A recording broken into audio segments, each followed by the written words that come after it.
同款是高雄进前这美朗有农地去红头乌大树的山头，也去红头倒这废弃物。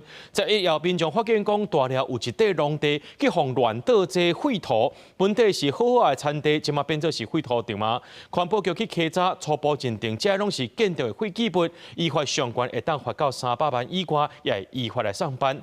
针对小连续标出几多件农地非法使用，市政府也含这桥头地检署成立联合稽查小组，也讲绝对会检查严办。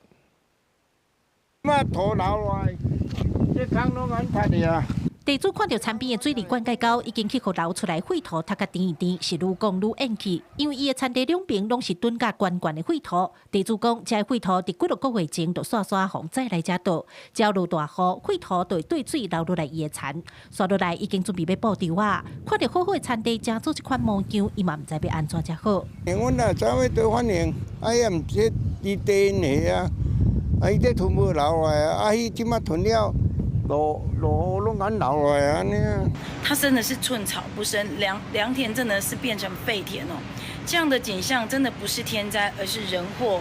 我不知道高雄市政府到底做了哪些的预防及列管。受害地主三无长，有人看袂过去甲议员တင်情。议员即期，高雄已经连续逼几落件农地违法使用的代志，公部门到底是倒一粒螺丝锁无安。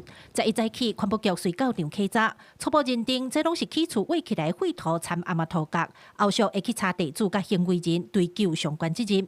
而市地方单机嘛也强调，农地农用是原则，只要发现违法使用，绝对严查严办。我们现在跟这个侨检也联合成立这个联合稽查小组所以若有这种在农地违反相关法规使用的，那一律我们会移送检调侦办。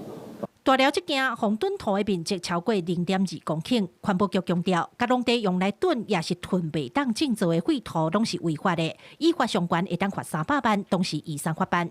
记者柯家做邱朝阳高雄采访报道。